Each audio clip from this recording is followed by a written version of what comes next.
Parece irônico que a geração mais avançada em medicina e tecnologia da história seja também a mais depressiva, ansiosa, obesa e endividada. Boa parte da infelicidade que a gente está tendo agora, nós temos uma sociedade infeliz, tá? Eu posso falar para você com certeza que em termos de satisfação com a vida, o Homo sapiens, coletor-caçador, era mais feliz do que o Homo sapiens agora. Tudo bem não sermos a geração mais feliz, saudável, otimista e bem resolvida da história, mas sermos o oposto de tudo isso? Sendo a geração mais inteligente da história, ou melhor, a geração com maior acesso a informações da história. Pois ao mesmo tempo que temos acesso a informações que reis e imperadores nunca tiveram nem 1% de acesso, o que vemos não é uma geração de jovens brilhantes. É, na verdade, uma geração de jovens que se sentem fracassados. Vivem uma vida baseada na aceitação social, onde o que você é medido pelo que você tem. E se você não tem nada, basta se endividar e pagar por uma viagem para um lugar bonito, que você dividirá em 12 vezes, apenas para fazer algumas fotos e deixar pessoas que não se importam com você sentirem inveja. Eu ia fazer esse vídeo de maneira extremamente profunda sobre o tema, mas nesse momento decidi fazer o oposto. Eu quero conversar com você de maneira simples, compartilhando experiências que tive e como isso me obrigou a mudar completamente minha maneira de usar e interagir na internet. Se você está vendo esse vídeo no YouTube, significa que nesse momento eu não sigo ninguém no Instagram. A principal razão para essa atitude não é a vida falsa que é tão popular nessa rede social. Mostrar apenas a parte bonita da vida é algo que por si só as pessoas fazem. Esse filtro é natural e não a construção das redes sociais. O problema é que na vida real as pessoas pensam duas vezes antes de insultar ou compartilhar discurso de ódio pelo risco de levar um soco na cara ou até mesmo perder a própria vida. Porém, nas redes sociais, as pessoas falam por uma tela, o que em tese permite que se sintam donas da razão e compartilhem discurso de ódio como se isso fosse o correto. E sempre que vejo os comentários, algo muito preocupante fica evidente: o mundo está ficando tóxico. Para quem tem algum conhecimento do meu passado, sabe que eu já tive depressão. E uma das maneiras de você conseguir sair da depressão é mudando o ambiente. Ou seja, se o ambiente é tóxico e você quer se levantar, o ambiente sempre te derrubará. Não importa o quanto você tente ficar de pé. E o ambiente pode significar literalmente o lugar onde você vive, as condições em que você está, e a maneira mais comum de se referir ao ambiente é sobre as pessoas com quem você convive. Se você tiver uma maçã podre no meio de 10 maçãs, as 9 também vão apodrecer. E se você tiver uma maçã boa no meio de 9 podres, a maçã boa vai apodrecer ainda mais rápido. O ambiente te apodrece mais cedo ou mais tarde. E nesse caso, o meu ambiente que estava me fazendo mal eram as redes sociais. Contudo, eu apenas tinha um Instagram como rede social. E as pessoas às quais eu seguia eram boas, positivas, éticas, com conteúdo agregador. Então, como esse ambiente poderia me fazer mal? Bem, vou apenas dizer a última postagem que eu vi que me fez pensar em deixar de seguir todos no Instagram. O Thiago Negro havia postado em seu Instagram algumas fotos do seu casamento e recebeu muitos elogios e desejos de felicidades. Porém, mesmo sendo na conta principal dele, ainda assim havia comentários de deboche dizendo que ele entende de investimento, exceto quando para de pensar com a cabeça de cima e começa a pensar com a cabeça de baixo. E comentários dizendo que estavam printando para quando o casamento fosse publicamente encerrado, postar os memes. Posteriormente, observei várias postagens sobre isso em outras contas, e elas eram apresentadas de maneira mais agressiva, pois seus haters unidos podem falar como quiserem publicamente. E o maior problema disso é que, sem perceber, as pessoas vão ficando tóxicas e com exaustão mental. Rapaz, aliás, fica aqui uma pergunta pra vocês. Será que eu deveria parar com um mobilhão? Eu me questiono às vezes, sabe? Porque se eu fui bem no mês ou eu tô com muito dinheiro pra alguns, as pessoas criticam, né? Ah, você tem muita grana, ou então fica mostrando muito dinheiro, você deu sorte, não sei o que lá. Aí se eu vou mal, né, no mês, o pessoal fica, mas você é ruim, mas você não sabe o que tá fazendo. Por mais que o meu histórico esteja em... A gente vai ver daqui a pouco quanto que ele tá, né? A gente sempre vai ter crítica. Então eu quero saber se agrega pra você de mais nada. Você quer que eu continue investindo publicamente? Te ajuda? Você gosta de acompanhar? Se você gostar, deixa aqui nos comentários. Se você não gostar, deixa também. Eu quero saber se eu devo continuar com esse quadro. É uma exposição insana. Já passei por alguns belos maus bocados por causa disso. Mas eu sempre acreditei que de alguma forma faz sentido pra vocês, educacionalmente falando. Hoje eu recebi um comentário que mexeu muito com o meu emocional. A gente sempre fala que, pelo menos a galera que cresce, né, que já tem um canal maiorzinho aí, que a gente, youtuber, conforme a gente vai crescendo, a gente vai criando uma casca. E que essa casca grossa ajuda a proteger a nossa cabeça. Porque do mesmo jeito que a gente sempre posta um vídeo e vai ter 90% de comentários falando: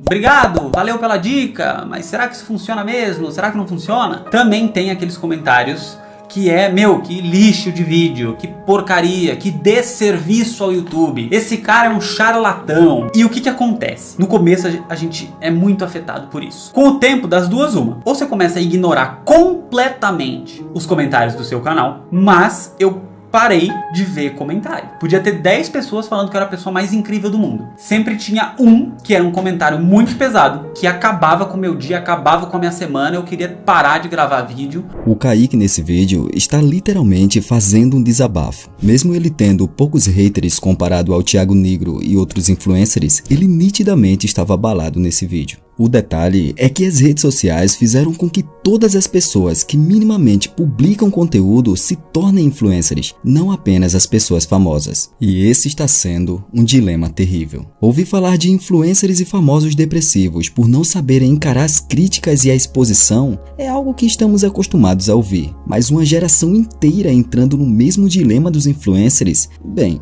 na verdade, existem mais coisas que implicam além disso. Você já percebeu que sempre que você acende uma luz, vários insetos ficam voando ao redor daquela luz até caírem de exaustão? Isso acontece porque, evolutivamente, eles sempre acompanhavam a luz da lua e como a luz artificial está muito mais próxima, eles acabam ficando hipnotizados por ela. E como as lâmpadas são quentes, eles ficam batendo nas lâmpadas até caírem de exaustão ou morrerem queimados. E isso não tem como mudar. As luzes artificiais hipnotizam esses insetos. O problema é que nós ficamos exaustos também de acordo com nossos estímulos. E nosso estímulo que está diretamente ligado à internet é a dopamina. Como já disse, não vou focar em termos técnicos. A questão é que, assim como a mariposa é escrava da luz, nós somos escravos da dopamina. Assim como a sua lâmpada é o estímulo artificial que hipnotiza as mariposas, o seu celular é o estímulo artificial que te hipnotiza. Se você não consegue ficar uma semana sem usar a internet, você é viciado em internet. E como você já deve perceber, o mundo globalizado foi estruturado como uma armadilha por nós mesmos, onde não apenas ficamos viciados, mas também dependentes da internet. E isso leva a uma exaustão mental absurda, não por parte de algumas pessoas, mas por praticamente o mundo inteiro.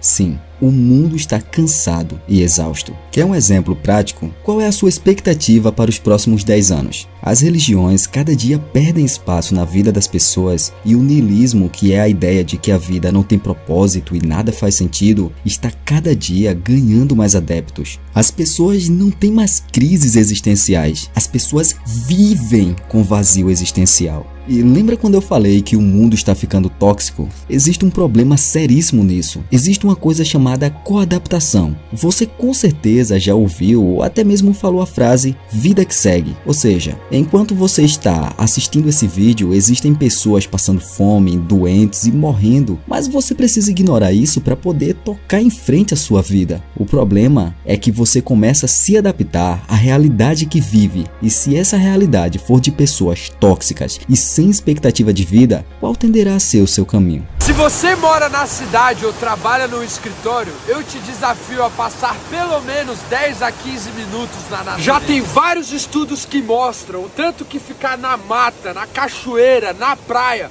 faz bem pro ser humano. Esse daqui, por exemplo, pegou 280 pessoas, metade foi pra floresta, metade foi pra cidade e depois eles trocaram. E eles viram que esse banho de natureza diminui hormônios de estresse como cortisol, frequência cardíaca, pressão sanguínea e melhora o humor e a sensação de bem. A gente realmente precisa disso pra ser saudável.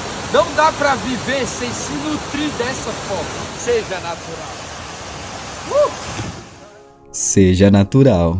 Falando em algo natural, eu tenho uma tendência natural de querer ajudar as pessoas. Isso é algo que faz parte de mim. Por isso, foquei em gravar conteúdos ensinando a ganhar dinheiro de diversas maneiras, onde eu estaria criando inclusive meu próprio concorrente. E mesmo sabendo disso, ainda assim focava em ensinar maneiras de ganhar dinheiro para ajudar. Mas o mesmo que aconteceu com o Kaique e com o Thiago Negro aconteceu comigo recentemente. Acabei perdendo 4 entes queridos no mesmo mês e acabei ficando doente. Mesmo estando mal, decidi ainda assim criar conteúdo. E então percebi algo que me machucou bastante. Na verdade, 2 tipos de comentários. O primeiro, criticando que o conteúdo estava muito difícil de entender e pedindo para simplificar. E o segundo, criticando que eu estava passando conteúdo que já havia passado e que estava apenas enrolando. Isso pela primeira vez fez me questionar. Ajudar os outros faz mais mal ou bem? Percebi que se a resposta fosse para mim, com certeza estava fazendo mais mal. Com isso, fiquei alguns dias refletindo sobre como ajudar as pessoas sem acabar com a minha saúde mental e física. E foi assim que percebi exatamente o que estou falando para você nesse vídeo. Agora, usarei o YouTube apenas para estudos e poucos minutos para ver algum entretenimento. As demais redes sociais não estavam sendo construtivas para mim. Se preciso conversar com alguém, prefiro fazer olhando no olho dessa pessoa. Não desisti da proposta de fazer do mundo um lugar melhor e jamais desistirei desse projeto, mas percebi que não posso ajudar as pessoas que não querem ser ajudadas. Não vale a pena o esforço para criar uma vara para alguém que vai reclamar que você deu uma vara e não o peixe. Bizarro, mas trabalho com internet há mais de 10 anos e sem dúvidas essa é a primeira vez que vejo a internet ficando tão tóxica de maneira coletiva. Por isso, com a proposta de fazer do mundo um lugar melhor, digo para você, saia um pouco da internet, vá caminhar na natureza, converse com uma pessoa sem celular para registrar tudo. A internet está se tornando tóxica a ponto de fazer você se sentir uma pessoa desprezível, quando na verdade você é uma pessoa incrível. A internet possibilitou um mundo em que todos estão conectados e todos estão distantes. Atualmente, meu foco será muito mais na minha família e em ajudar pessoas que querem ser ajudadas. Faça o mesmo, mais contato com sua família, mais contato com a natureza e menos provar para os que não se importam com você o seu valor, pois quem te dá valor se importa com você. Mais foco, menos ansiedade.